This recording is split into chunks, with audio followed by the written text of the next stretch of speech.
165페이지 보시면 자본입니다. 그래서 일단 앞에 보세요. 원래 이 자본 파트가 제일 어려워요. 근데 왜 어렵냐면 용어가 되게 생소해요.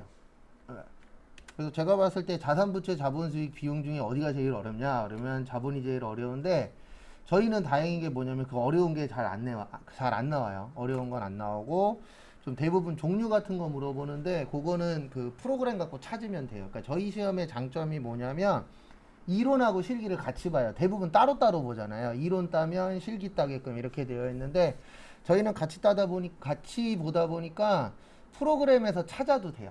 그래서 나중에 종류 같은 것들은 찾는 방법 알려드릴 겁니다. 그래서 저희가 자본 쪽에서 아셔야 되는 건 자본금. 그래서 일단 외울 거 먼저 간단하게 정리 좀 할게요. 그래서 자본금은 주식 발행수 곱하기 액면가액. 그래서 보통주하고 우선주. 그래서 시험 문제 쉽게 나오면 요거 잘 내요. 여기 보면 제가 액면가라고 적어놨잖아요. 요거를 발행가로 잘 내요. 쉽게 나오면 요거 잘 기억하시고, 그 다음에 두 번째로 외우실 게 이익잉여금. 그래서 우리 잉여라는 건 남은 거예요. 그래서 이익잉여금은 남은 돈 얘기하는 건데 뭐에서 남은 거냐면 일에서 남은 거, 영업해서 남은 거를 이익잉여금이라고 합니다. 그리고 외우진 않을 건데 자본잉여금이라는 것도 있어요. 얘는 주식해서 남은 거고요. 그 다음에 이익잉여금은 일에서 남은 거예요. 그러면 실질적으로 자본잉여금이 많아야 돼요? 이익잉여금이 많아야 돼요? 이익잉여금이 많아야 돼요. 왜냐면 이건 열심히 일해서 남은 거고, 근데 이게 커야만 얘도 올라갈 확률이 높기는 합니다. 왜냐면 장사가 잘 되는 회사일수록 주식을 팔았을 때 이익 날 확률이 올라가요, 떨어져요? 올라가죠. 근데 최근에 어쨌든 저도 삼성 볼 때마다 놀래는데 요번에 이익이 많이 났거든요. 근데 주식값은 어떻게 됐어요? 떨어졌어요. 참 희한해요. 원래 이익이 많이 나면 주식값 오르는데. 그리고 예전에 지금은 이제 돌아가셨지만 이건희 회장 있죠. 2년 전인가 3년 전에 이건희 회장 죽었다고 소문난 적이 있었어요. 그때 주식값 올랐었어요. 그리고 그때 무슨 생각했냐면 죽으면 주식값이 오르나? 근데 뭐 안 죽었다라고 판명 나긴 했는데 유언비어라고. 참 이게 어쨌든 희한해요. 우리나라는 뭔가가 엇박자예요. 그래서 이익잉여금에는 두 가지가 있습니다. 이익준비금하고 끝에가 적립금. 그래서 이익준비금은 현금 배당의 10분의 1 이상. 요거 잘 물어봐요, 시험 때. 그 다음에 자본금의 2분의 1까지. 요건 두 장짜리 외우시라고 드린 거에 토시 하나 안 틀리고 그대로 있어요.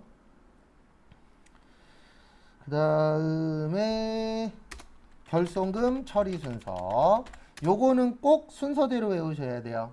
저희가 외울 때 순서대로 외우는 게 딱 두 가지 있거든요. 그 중에 하나예요, 요게. 결손금 처리 순서. 그래서 요거는 꼭 외우실 때 순서대로 외워주셔야 된다라는 거. 그래서 순서는 이렇게 됩니다. 임의적립금, 기타 법정 적립금, 이익준비금, 자본잉여금. 이렇게 되어 있어요. 그래서 요거는 꼭 순서대로. 왜냐면 이거 시험 문제 나오면 순서대로 나열하시오. 이게 나와요. 그래서 꼭 순서대로 기억을 해 주십시오.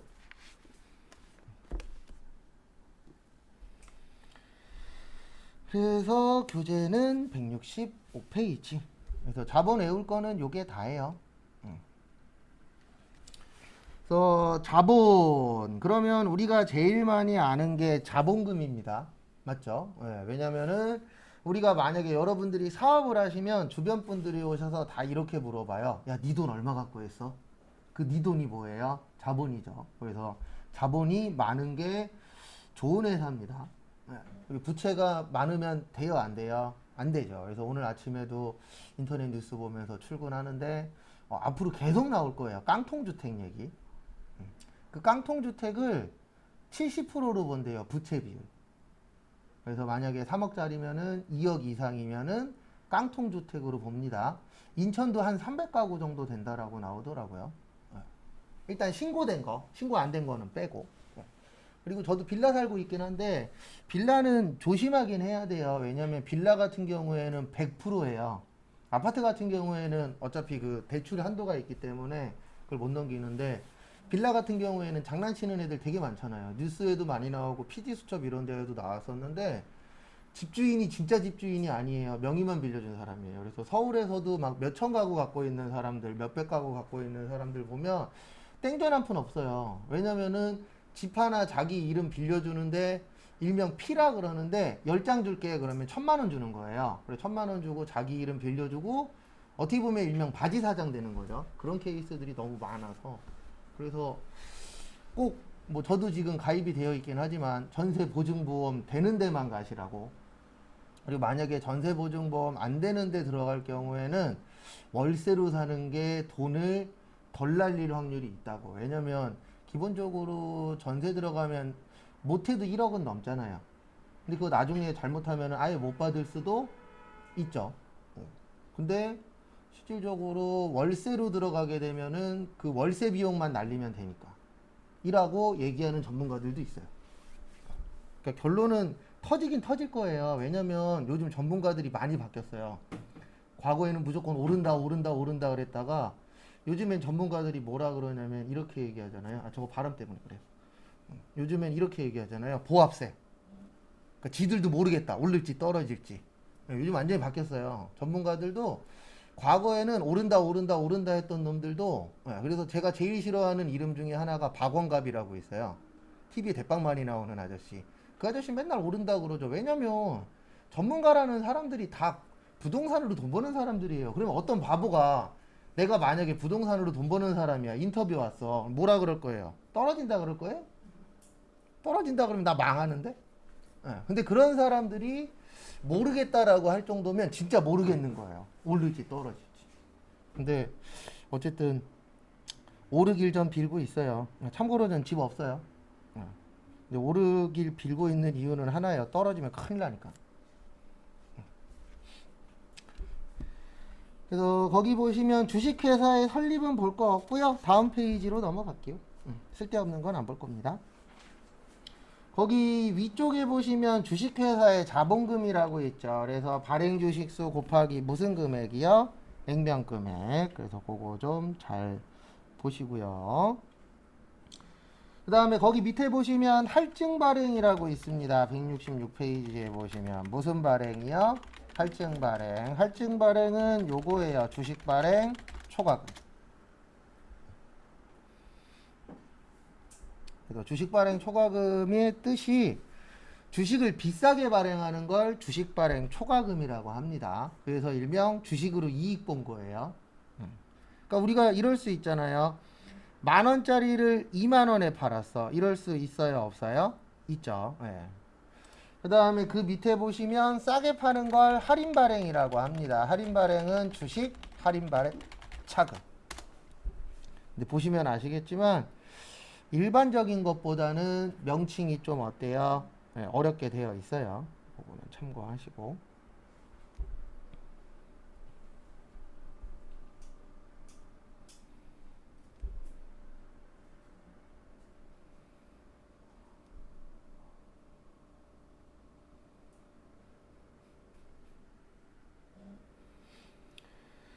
그 다음에 딴 건 볼 거 없고 168페이지 168페이지에서 거기 아래쪽에 보시면 감자 방법이라고 있으세요. 168페이지 위에는 증자고 밑에는 감자인데 증자는 시험 문제 많이 나와요. 그래서 나중에 연습하면 되는데 문제는 감자예요. 그래서 감자의 뜻이 뭐냐면 자본금이 감소하는 걸 감자라고 해요. 감소한다 자본금. 요걸 줄여서 감자라고 하는데 감자에서 키포인트는 소각이에요. 거기에도 있어요. 감자 방법 두 번째 줄에 보시면 소각.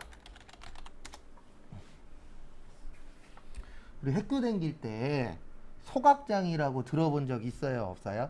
있죠. 네. 소각장에서 뭐 하죠? 네. 불 지르죠? 그래서 여기에서 소각이라는 건 없애버린다는 뜻이에요. 근데 이게 왜 감자냐면은 아까 자본금 이렇게 된다 그랬잖아요. 주식 발행수 곱하기 무슨 가액이요? 액면가액. 그러면 소각하게 되면은 요게 줄어들어요.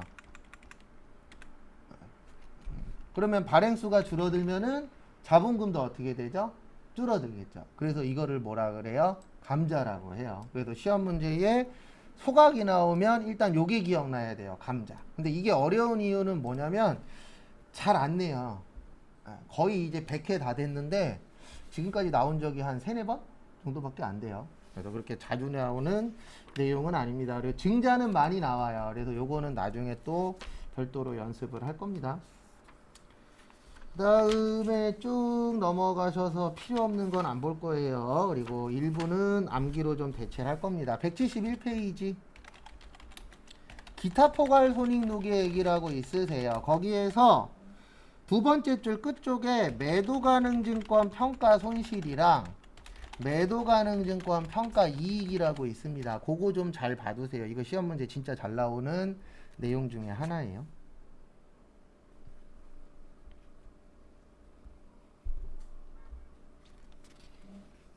참고하시고 나머지는 암기로 대체를 할 겁니다. 그 다음에 178페이지.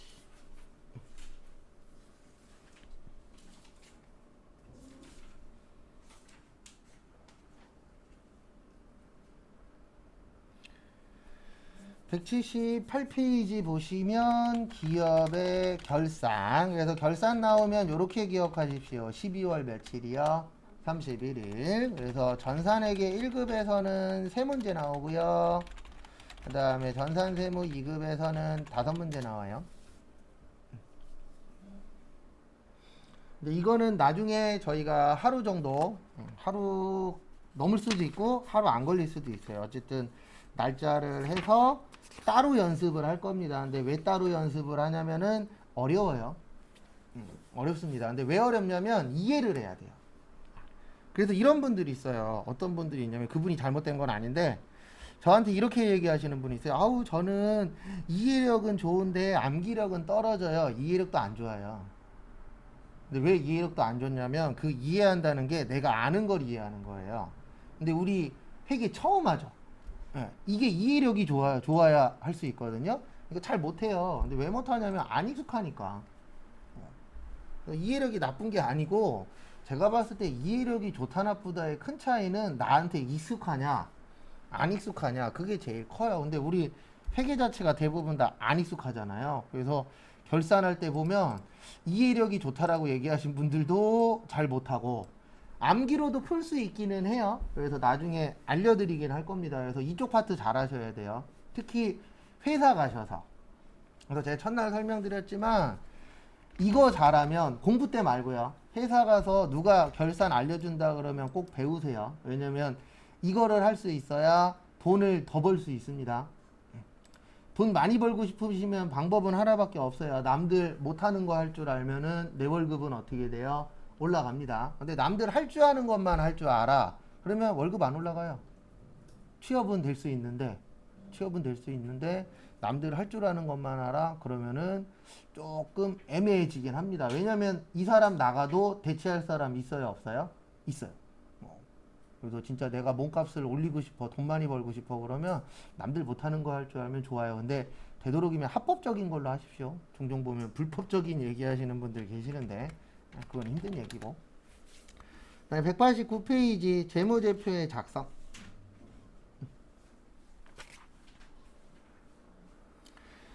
그래서 거기 보시면 아래쪽에 재무제표 작성에 일반 원칙이 있습니다. 간혹가다 요거 물어봐요. 작성 원칙. 그렇게 특히 세무 쪽에서 종종 물어봅니다. 그래서 첫 번째로 계속기업.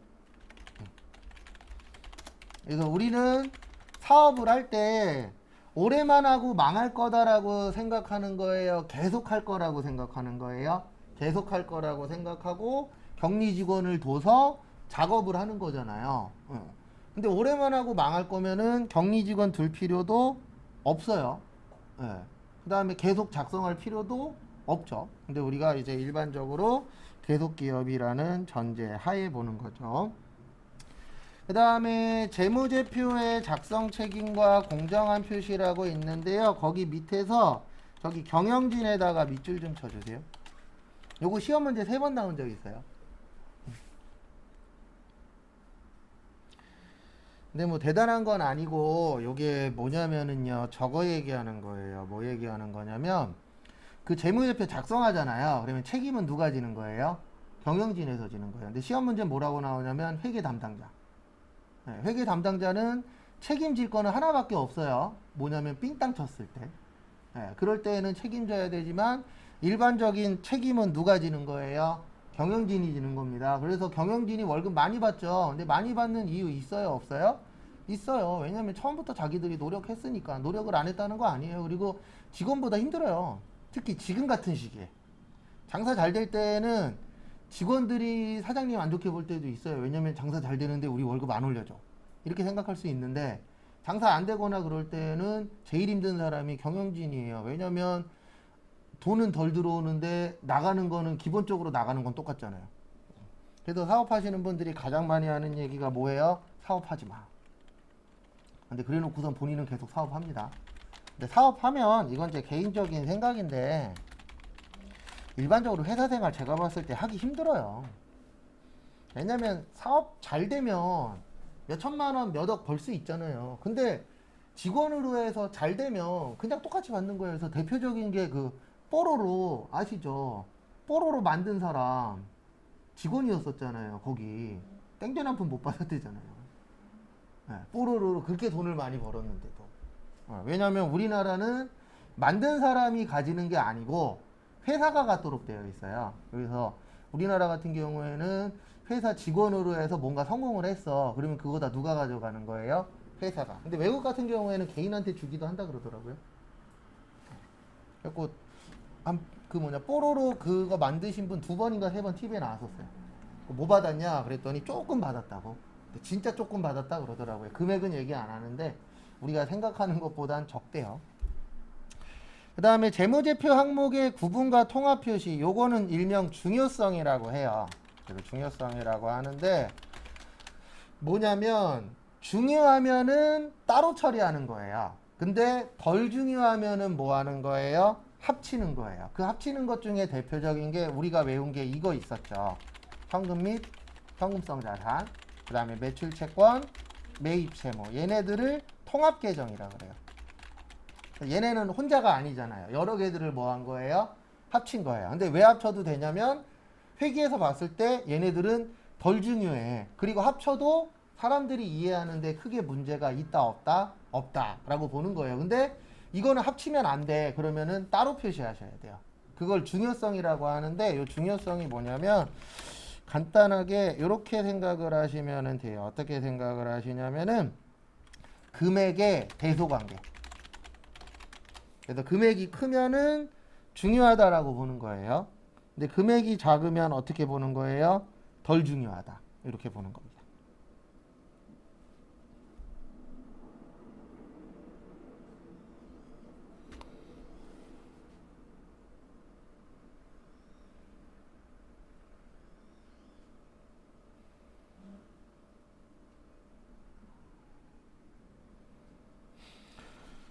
그래서 금액의 대소관계로 봅니다. 그거 참고하시고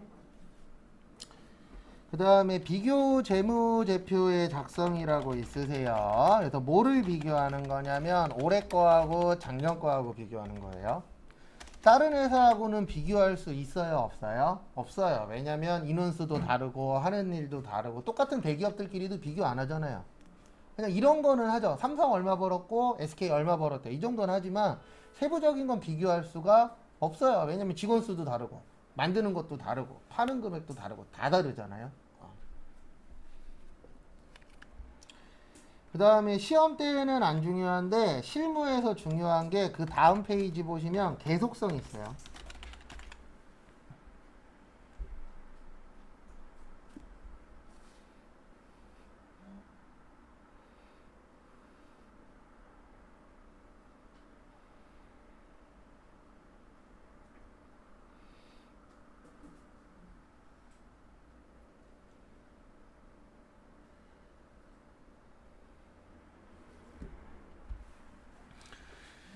그래서 계속성은 뭐냐면 말 그대로 계속 뭐 하는 거예요? 쓰는 거예요. 그래서 뭐냐면 만약에 내가 A라고 오늘 얘기를 했어요. 그러면 내일도 뭐라고 대답을 해야 돼요? 똑같은 질문에 A라고 대답을 해야 되죠. 그래서 회계에서도 A라고 한번 썼으면 그게 틀린 게 아니면 계속 뭐라고 써야 돼요? A라고 써야 돼요. 근데 이게 많이 깨져요. 실무 가시면. 근데 깨지는 이유가 뭐냐면은 가리키는 사람들마다 약간씩 차이점이 있어요? 없어요? 있어요. 그러면 원래 회사나 내가 일하는 곳에다 맞춰야 되거든요. 근데 대부분 처음 하시는 분들은 거기에 맞추는 게 아니고 내가 배운 게 1순위라고 생각해요. 근데 항상 거기에서 쓰는 게 1순위예요. 그리고 거기에서 쓰는 게 없을 때 배운 게 몇 순위예요? 2순위예요. 시험도 똑같아요. 지문에 있는 게 1순위예요. 그 다음에 지문에 없을 때 공부할 때 배운 게 2순위입니다. 계속성 같은 게 실질적으로 깨지긴 하더라고요.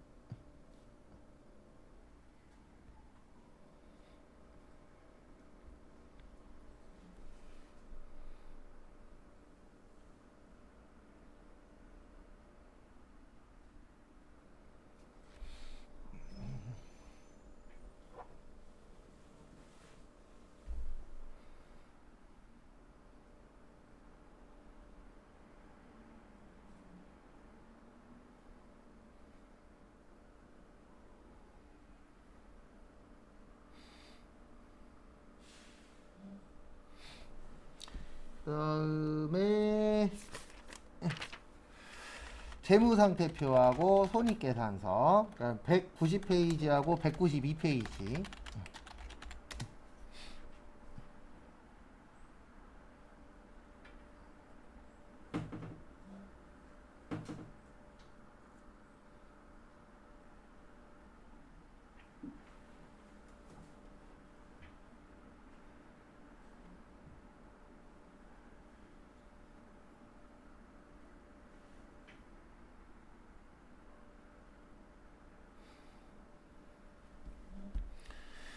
그래서 보시면은 재무상태표하고 손익계산서 작성하는데 작성 기준이라는 게 있어요. 왜 기준이라는 게 있냐면 혼자 볼 거예요? 같이 볼 거예요?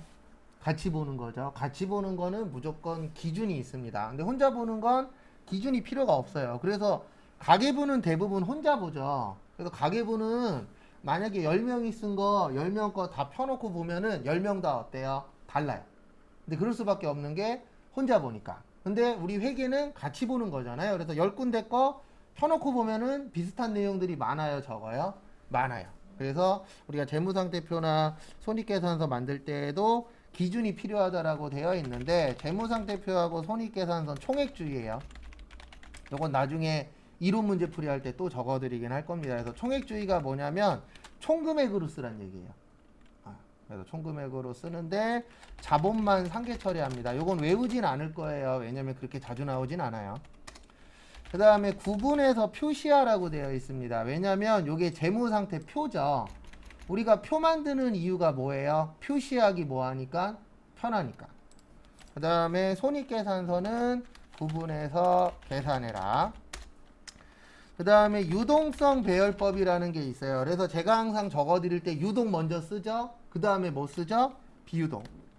그 다음에 요거는 이제 나중에 배울 건데 비용은 발생주의예요. 그러니까 발생주의가 뭐냐면 올해 거는 언제 처리해라?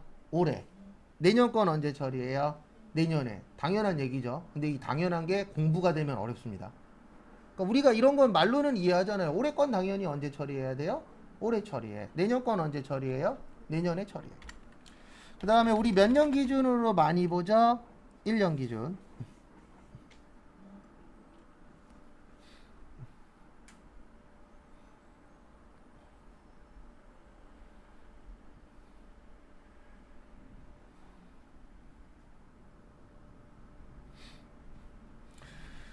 그 다음에 수익은 실현주의인데 실현주의도 똑같아요. 올해 확정되면 올해 수익, 내년에 확정되면 언제 수익이요? 내년 수익. 그렇게 보시면 되시죠. 그 다음에 아까 잠깐 봤었던 잉여금 나누라고 되어 있어요. 왜냐하면 자본잉여금하고 이익잉여금하고 같은 거예요? 다른 거예요? 다른 거죠. 그러면 다른 거면은 합쳐야 돼요? 나눠야 돼요? 나눠야 되죠. 그 다음에 돈 벌려면 뭐 써라? 돈 써라. 그래서 이런 건 없습니다. 돈 버는데 돈 안 쓰고 돈 버는 거 있어요, 없어요? 없어요. 그래서 일명 돈 놓고 돈 먹기라고 이야기를 하잖아요. 혹시 돈 안 쓰고 돈 벌 수 있으면 연락 좀 주십시오. 함께 해요. 근데 그게 가능한 얘기예요, 불가능한 얘기예요? 불가능한 얘기예요. 실질적으로 우리가 돈 벌려고 출근하려면 화장품 사야 되죠? 옷 사야 되죠? 이것저것 살 거 많잖아요. 그 다음에 가짜 계정 쓰지 말아라. 왜냐면 이거 남 보여주는 건데 남한테 가짜 보여주면 잘못된 정보가 될 수 있어요, 없어요? 있죠.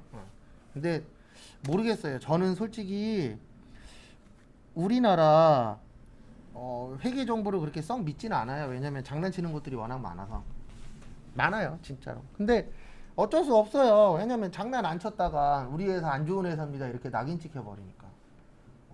그래서 대우조선이라고 예전에 있었잖아요. 지금은 망했지만 거기가 망한 이유 중에 하나가 저기 뭐지? 거기는 이제 저런 분들이 가는 데였거든요. 국가에서 꽂아주시는 분들. 그래서 거기 가서 장난 많이 쳤잖아요. 그리고 거기 직원들이 많이 삥땅 쳐먹었고.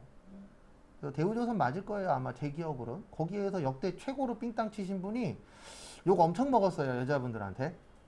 한 100억을 빼돌렸어요. 근데 걸리긴 했어요. 그리고 걸려갖고 너 어디 썼냐 그랬더니 그 자기네 가족한테는 10원 한 푼 안 쓰고요. 내연녀가 있었어요. 내연녀한테 집 해주고 명품백 매장해주고 그런 놈이 하나 있었어요. 욕 엄청 먹었어요. 왜냐면 뭐 명품백 매장까지 내연녀한테 해줄 수는 있어. 근데 자기 집에는 100원 한 푼 안 썼대요. 삥땅 친 거. 욕 엄청 먹었어요. 근데 항상 언제 걸리냐면 그만두면 걸려요. 왜냐면 그만둬갖고 다음 사람이 와갖고 인수인계 받고 일하는데 뭔가 이상한 거죠. 뭔가 안 맞아. 네, 그래갖고 감사실에다 연락해갖고 조사해봤더니 엄청 해드신 거죠. 거의 100억 가까이.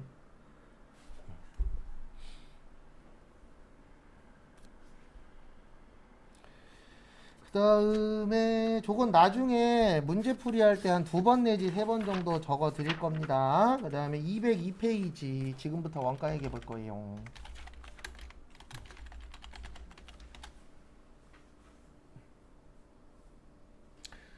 그래서 앞에 보시면 원가 얘기 잘 하셔야 돼요. 왜 원가 얘기 잘 하셔야 되냐면 원가 얘기가 시험 문제에서 그나마 제일 쉬워요. 범위는 좁고 나오는 거는 이론에서 좀 많이 나오거든요. 그래서 전산회계 1급에서는 4문제 출제되고 전산세무 2급에서는 5문제 출제되는데 우리 목표는 다 맞추는 게 목표예요. 근데 확률적으로 여기가 다 맞출 확률이 제일 높아요. 그래서 여기에서 최대한 많이 맞추셔야 됩니다. 근데 이쪽은 이거 잘하시는 분이 유리해요. 뭐 잘하시는 분이 유리하냐면 암기. 왜냐면 90% 이상 암기로 나와요. A4 용지 한 바닥 정도에서 다 나와요. 거의 다. 그래서 다른 페이지, 다른 내용에 비해서는 조금 할만해요.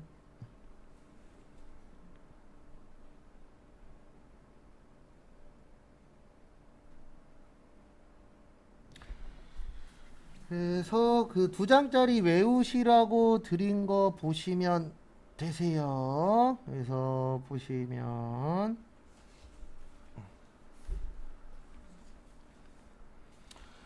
원가에게는 주된 목적이 남 보여주는 게 아니고 우리 보는 거예요. 그래서 내부 정보 이용자에게 뭐 하는 거예요?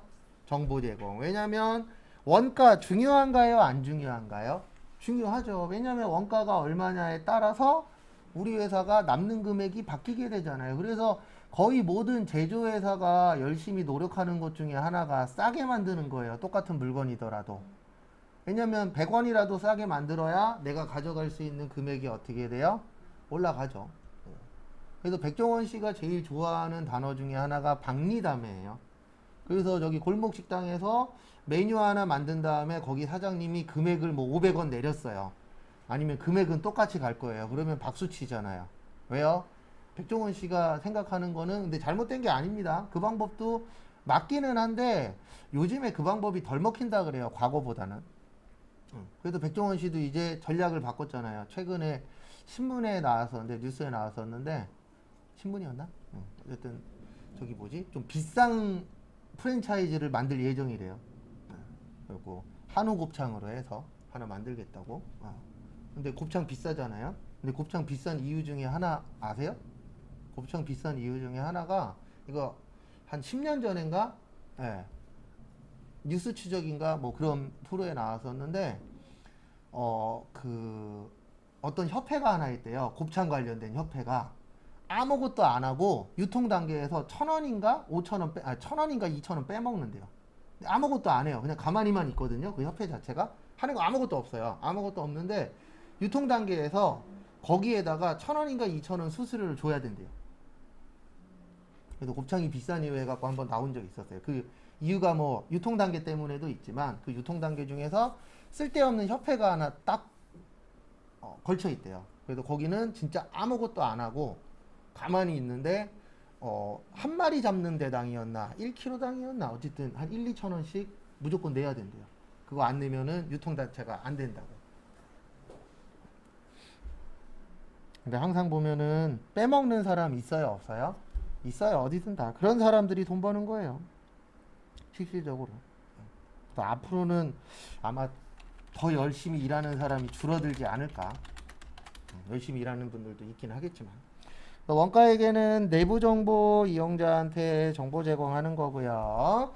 그 다음에 원가는 세 가지로 되어 있어요. 몇 가지요? 세 가지. 그래서 재료비, 노무비, 제조, 경비. 그래서 세 가지로 되어 있다 그래서 3요소라고 합니다. 재무에게는 5가지로 되어 있죠. 자산, 부채, 자본, 수익, 비용. 그리고 재료비는 뭔지 아시죠? 재료에 들어가는 돈. 노무비는요, 인건비. 제조경비는 나머지. 그래서 우리가 물건을 만들려면 재료 있어야 되고 그걸 만들어줄 사람이 있어야 되잖아요. 근데 얘네 둘은 왜 따로 쓰냐면 제조회사에서 제일 많이 나가는 돈이 요 2가지예요. 재료 얼마냐, 그 다음에 인건비 얼마 나가냐, 그 다음에 나머지들 있죠. 뭐 보험료도 내고 임차료도 내고 직원들 밥도 사주고 나머지들은 다 합쳐서 무슨 경비라 그래요? 제조경비. 이렇게 표현을 합니다. 그 다음에 추적 가능성에 따라서 2가지로 나누어져요. 직접비하고 간접비. 근데 여기에서 말하는 추적은 원가 추적하는 거예요. 무슨 추적한다고요? 원가 추적. 그래서 직접비 그러면은 특정한 데 쓰는 거예요. 그 다음에 간접비 그러면은 같이 쓰는 겁니다. 그래서 부연 설명을 좀 드리면 뭐 이런 경우예요. 어떤 경우냐면은 만약에 이런 경우가 있을 수 있겠죠. 우리 회사가 만약에 김치찌개하고 된장찌개를 만들어요.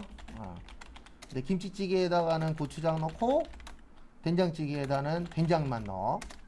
그 다음에 양쪽에다가 다 물도 넣고 소금도 넣고 야채도 넣겠죠. 그러면은 요거는 한 군데만 들어간 거잖아요. 그러면 요거를 뭐라 그러냐면 직접이라 그래요. 뭐라 그래요? 직접. 그 다음에 물이나 소금이나 야채 이런 건 양쪽에다 다 넣잖아요. 그러면 얘는 뭐가 되는 거예요? 간접. 그래서 여기에서는 간접비가 중요해요. 왜 간접비가 중요하냐면 직접비는 어차피 갈 곳이 정해져 있죠. 맞죠? 그러면 만약에 뭐 고추장 한 통에 10,000원인데 고추장 2통 썼어. 그럼 김치찌개에다가 20,000원 주면 되잖아요. 근데 문제는 뭐냐면 얘가 문제가 되는 거예요. 같이 쓴 거는 일정한 기준을 정해서 뭐 해야 돼요? 나눠줘야 돼요. 그래서 대표적인 게 뭐냐면은 우리 친구들끼리 만나서 만약에 3명이 만나갖고 밥을 먹었는데 30,000원 나왔어. 그러면 얼마씩 내죠? 10,000원씩 내죠. 일명 n분의 1로 나누잖아요. 그런 기준이 있어야 돼요. 그래서 그 기준을 만들어서 그 기준에 맞춰서 간접비 뭐 해줘야 돼요? 나눠줘야 됩니다. 그래서 원래 원가액의 주된 목적은 요거 나누는 거예요. 왜냐면 어차피 직접비는 혼자 쓰니까 상관없잖아요. 그래서 아파트 같은 경우에 보면 관리비 내죠. 그 관리비에 보면은 뭐 이것도 나오잖아요. 저기 뭐냐 엘리베이터 사용료 나오죠. 근데 만약에 나 1층 살아. 근데 관리비에 엘리베이터 사용료가 찍혀 있네. 그러면 관리사무실로 뛰쳐갑니다. 그래서 뭐라 그래요? 나 엘리베이터 안 썼는데 이거 왜 내야 돼? 그래서 실제 2년 전인가 뉴스에 나온 적이 있었어요. 뭐가 나왔냐면은 서울에 있는 아파트였는데 엘리베이터 교체 공사를 했어요. 근데 교체 공사한 것까지는 괜찮아. 근데 나 1층 사는데 엘리베이터 교체 비용을 내라고 나온 거예요. 그래서 그분이 이제 관리사무소 가서 따졌죠. 왜요? 나 타지도 않는데 왜 교체비 내야 돼? 예. 라고 해서 KBS인가 한번 나온 적이 있었어요. 근데 그러면 사람들이 좋아해요? 싫어해요? 싫어해요. 왜요? 나 쓰지도 않았는데 돈 내래. 그러면 낼 거예요? 안 낼 거예요? 안 내겠죠. 그래서 이 간접비 같은 경우에는 기준을 어떻게 정하느냐 이게 되게 중요합니다. 근데 이거는 있어요. 뭐는 있냐면 100%다 만족시킬 수는 없어요. 맞잖아요. 우리가 이거는 누가 봐도 예스야. 그런데도 노라고 얘기하는 사람들 있어요? 없어요? 있어요. 그래서 100%는 힘들겠지만 최대한 많이 이해할 수 있는 기준을 정해서 뭐 해줘야 돼요? 나눠줘야 됩니다. 그래서 간접비의 핵심은 배부예요. 나눠주는 거. 그래서 요거 관련돼서 계산 문제로 좀 종종 출제가 됩니다. 그 다음에 그래서 재료비는 크게 두 가지로 나누어져요. 직접 재료비하고 간접 재료비. 그 다음에 노무비도 두 가지로 나누어져요. 이건 안 적으셔도 돼요. 직접 노무비하고 간접 노무비. 그 다음에 제조경비도 두 가지로 나누어져요. 직접 제조경비, 간접 제조경비. 그래서 이렇게 기억을 해주세요. 어떻게 기억을 하시냐면은 그 직접하고 간접 있잖아요. 그래서 제가 직접이라고 쓰면은 같이 썼다, 혼자 썼다, 혼자 썼다. 그 다음에 간접이라고 나오면은 같이 썼다. 이렇게 일단 기억을 해주셔야 됩니다. 그 다음에 요거 시험 문제 잘 나와요. 원가 행태. 그래서 변동비하고 고정비라고 있습니다. 요거는 전산회계 1급에 잘 나와요. 우리가 딴 건 몰라도 이 뜻은 아셔야 돼요. 변동의 뜻이 뭐죠? 네, 변동? 바뀐다. 맞죠? 네, 올라가거나 내려갈 수 있다, 없다? 있다. 그걸 우리가 변동한다라고 그러잖아요. 그 다음에 고정의 뜻은 뭐예요? 안 바뀐다. 네, 일정한 거. 그래서 우리 변동비의 가장 대표적인 건 재료비하고 노무비예요. 그래서 우리 물건 많이 만들면 재료비 많이 들어가요? 적게 들어가요? 많이 들어가죠. 그 다음에 노무비가 적어라 그랬잖아요. 뭐라 그랬냐면 인건비. 일 많이 하면 월급 많이 줘요? 적게 줘요? 많이 주죠. 특히 제조 파트 같은 경우에. 그래서 저도 과거에 제조회사 다닐 때 거기 이제 제조 파트 분 중에서 일명 반장님이라고 계시잖아요. 반장님들이 안 가세요. 퇴근 시간이 됐는데 거기 밑에 직원분들은 다 집에 보내고 그때는 몰랐거든요. 그냥 월급제인가 보다라고만 알았지. 대부분 제조 파트는 저기 뭐냐 남아서 일하면은 수당 나와요, 안 나와요? 나와요. 근데 저희 같은 사무실은 나와요, 안 나와요? 안 나와요. 그래서 왜 안 가시지? 끝났는데? 근데 이제 나중에 저한테 저게 넘어온 거예요. 급여 계산이. 그때 알았죠. 아, 이분들은 늦게까지 일하면은 돈을 더 주네. 그래서 안 가시는 거구나. 라는 걸 알았죠. 근데 이제 앞으로는 52시간제죠. 52시간제 되면서 말이 제일 많은 사람이 저희 또래이신 분들. 40대나 50대가 말이 제일 많아요. 왜냐면 40, 50대가 이제 돈이 한참 들어갈 때잖아요. 그럼 제조에서 일하시는 분들은 더 많이 일하고 싶어. 근데 법에서 몇 시간만 일하래요? 52시간만. 이게 말이 많아요. 근데 52시간제가 된 이유는 40, 50대 때문에 생긴 거 아니에요. 40, 50대를 위해서 만든 게 아니고 20, 30대를 위해서 만든 법이 뭐예요? 52시간제예요. 왜냐면 20, 30대가 원하는 거는 저녁이 있는 삶이잖아요. 돈을 많이 벌고 싶긴 하지만 요즘 사람들은 트렌드가 좀 달라요. 돈을 많이 벌고 싶긴 하지만 돈도 중요하지만 내 삶이 더 중요한 사람들이 많다 보니까 그거에 대해서 만들어준 게 몇 시간제예요? 52시간제예요. 근데 우리나라는 솔직히 52시간제만 해도 가능해요. 왜냐면 우리나라 사람들이 빨리빨리 잘하잖아요. 그리고 외국처럼 이제 바뀔 거예요. 외국 같은 경우에는 화장실 가는 시간도 뺀대요. 담배 피는 시간도 빼고. 그러니까 만약에 8시간이야. 그러면 여기에서 얘기하는 8시간은 일만 하는 8시간이에요. 근데 우리나라는 그 8시간 안에 담배도 피죠. 화장실도 다녀오죠. 근데 화장실은 솔직히 좀 껴줬으면 좋겠고. 어쨌든. 화장실도 다녀오죠. 나가갖고 쓸데없는 대화도 하죠. 이런 거 다 포함해서 8시간이잖아요. 남는 시간에 막 쇼핑몰도 좀 왔다 갔다 하시고. 그래서 그런 약간 차이점은 있는데 외국 같은 경우에는 정확하게 8시간 잰대요. 그래서 우리나라도 그런 회사들이 조금씩 늘어나고 있어요. 그래서 뭐 나가서 담배 핀다 그러면 요런 거는 근무 시간에서 빼고 요런 회사들도 이제 조금씩 나타나고 있다라고 해요. 예. 근데 이거는 있어요. 뭐는 있냐면 이게 꼭 나쁘다라고 볼 수는 없는데 한국 사람들 투덜투덜 잘 되죠. 그러면 직원들이 투덜투덜 되면 될수록 회사에서 거기에 맞춰주긴 하거든요. 근데 거기에 맞춰주는 대신 플러스 알파가 꼭 생겨요, 안 생겨요? 생겨요. 그 플러스 알파 중에 하나가 이제 정확한 8시간이 될 거예요. 근무 시간.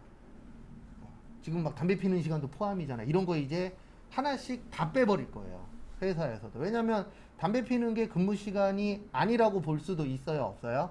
있죠. 근데 그 전에 저기 판결이 한번 나긴 해야 되는데 어쨌든 투덜대는 게 맞는데 그 투덜투덜 되면 될수록 뭔가 하나씩 늘어나더라고요. 그래서 이런 경우에 어떤 경우냐면 만약에 제품 한 개 만드는데 재료비가 1,000원 들어요. 그러면 제품 10개 만들면 재료비 얼마 들죠? 10,000원. 제품 50개 만들면 재료비 얼마 들어요? 50,000원. 그래서 우리가 외울 때에는 거기 2장짜리는 이렇게 써 있을 거예요. 총 변동비는 뭐 한다? 증가한다. 그 다음에 단위당 변동비라고 있을 거예요. 단위당이라고 나오면 한 개당이에요. 몇 개당이요? 한 개당. 그래서 한 개에 1,000원이면 한 개에 1,000원이에요. 10개에 10,000원이면 한 개에 1,000원이에요. 50개에 50,000원이면 한 개에 얼마예요? 1,000원. 됐습니까? 그 다음에 고정비. 고정비의 대표적인 건 보험료나 뭐예요? 임차료예요. 그래서 이거는 매달 똑같이 나가잖아요. 그래서 뭐 이런 경우입니다. 만약에 보험료가 100만 원이 나가요. 얼마 나가요?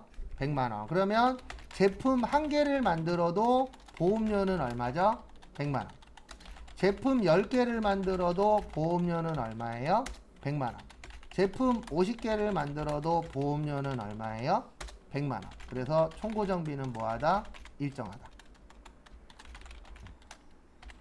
그래서 이 고정비 관리를 잘 하셔야 돼요. 실질적으로 내가 돈을 아끼고 싶어. 그러면 이 고정비를 최대한도로 뭐 해놔야 돼요? 줄여놔야 돼요. 그래서 경기가 안 좋으면 제일 먼저 나오는 얘기 중에 하나가 이거예요. 보험 해약. 그래도 뉴스에서 보험 해약률이 높대. 그러면은 지금 경기가 뭐 한 거예요? 안 좋은 거예요. 왜냐면 경기가 안 좋으니까 내가 내야 되는 걸 줄여야 되잖아요. 그럼 제일 만만한 게 보험료예요. 그러면 보험료 해약하면은 하나만 잘 관리하시면 됩니다. 안 아프면 돼요. 맞죠? 우리 보험이라는 게 아플 때 적용되는 거잖아요. 그러면 안 아프면 됩니다. 그래서 보험료가 대표적인 고정비예요. 그 다음에 단위당 고정비라고 있어요. 단위당은 몇 개 당이라고요? 한 개. 그래서 한 개일 때 100만 원이니까 하나당 100만 원. 10개일 때 100만 원이니까 하나당 10만 원. 50개일 때 100만 원이니까 한 개당 얼마요? 2만 원. 그래서 단위당 고정비는 뭐 한다? 감소한다. 그래서 아까 설명드렸듯이 백종원 씨가 박리담회를 하라고 하는 이유 중에 하나가 이것 때문에 돈을 벌 수 있거든요. 많이 팔면 많이 팔수록 하나당 들어가는 고정비의 원가가 올라가요, 내려가요? 내려가요. 그래서 박리담회가 가능한 거예요. 그래서 많이 파는 게 꼭 잘못된 방법은 아니잖아요. 그래서 앞으로 돈 버는 방법은 두 가지밖에 없어요. 싸게 해서 많이 팔든가 아니면 비싸게 해서 하나당 팔았을 때 남는 이익이 크던가 이거밖에 없어요. 그래서 앞으로 저런 것들은 많이 없어질 거래요. 중가운데에 있는 것들. 그러니까 뭐 커피도 보면은 애매한 가격대에 있는 커피숍들 있잖아요. 이런 데들은 거의 다 없어질 거라고 해요. 그리고 이제 남는 거는 두 가지만 남는 거예요. 스타벅스처럼 좀 비싼 거. 그 다음에 뭐 백다방이나 메가커피처럼 뭐 한 거야? 좀 저렴한 브랜드. 이렇게 이제 두 가지 위주. 비싸냐 아니면 중저가냐 그런 쪽만 남고 애매한 위치에 있는 것들은 많이 없어질 거라고 해요. 그래서 저도 저희 동네 최근에 저게 들어왔거든요. 삼겹살집. 저희 동네 거의 뭐 뭐라 그래야 되나 촌동네 같은 데라 식당도 몇 개 없어요. 그리고 들어오긴 했는데 조금 아쉬운 게 지금 장사 잘 돼요. 왜냐면 그런 집들이 몇 개 없으니까 고기 구워 먹을 만한 데가 거의 없거든요. 근데 조금 아까운 게 기왕이면은 좀 더 싼 브랜드가 들어왔으면 더 잘 될 텐데. 왜냐면 우리 동네 잘 사는 동네가 아니니까. 그래도 주안역에 겁나 비싼 거 생기면 다 망해요. 예, 왜냐면 주안역도 아주 소비력이 큰 사람들이 오는 동네는 아니잖아요. 그래서 그런 것도 좀 어느 정도 고민을 해봐야 된다라고 하더라고요. 그래서 저희가 외울 때는 이렇게 외울 거예요. 총 변동비는 증가, 단위당 변동비는 일정, 총 고정비는 일정, 단위당 고정비는 감소. 조업도가 뭐 할 때요? 증가할 때라고 두 장짜리에 적혀 있는데, 조업도 그러면 생산량이라고 생각하세요. 원래 되게 다양한 뜻을 갖고 있어요. 조업도는 뭐 일하는 시간이라던가 기계 사용 시간이라던가 여러 가지 뜻을 내포하고 있는데, 저희가 이해하기 그나마 쉬운 거는 무슨 양이라고 생각하세요? 생산량.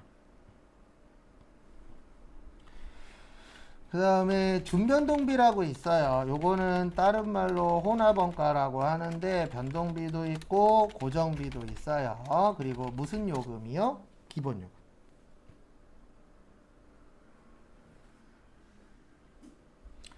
그래서 요거는 대표적인 게 저거 생각하시면 돼요. 택시 요금. 우리 택시 탈 때 기본 요금 있어요, 없어요?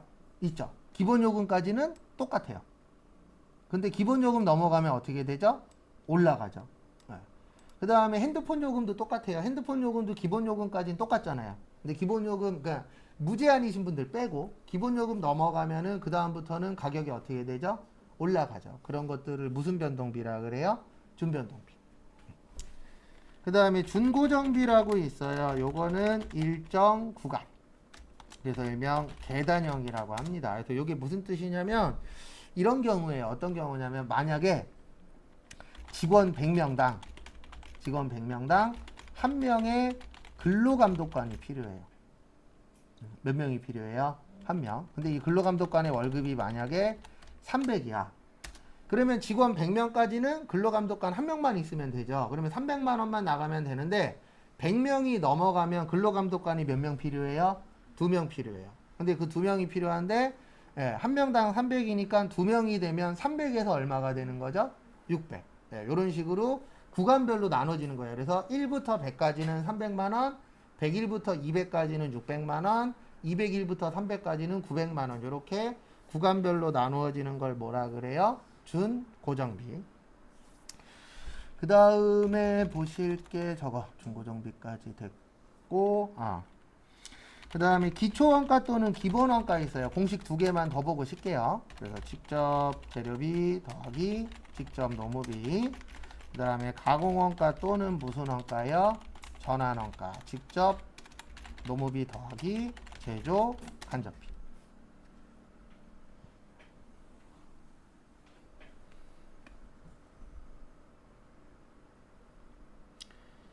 그래서 보시면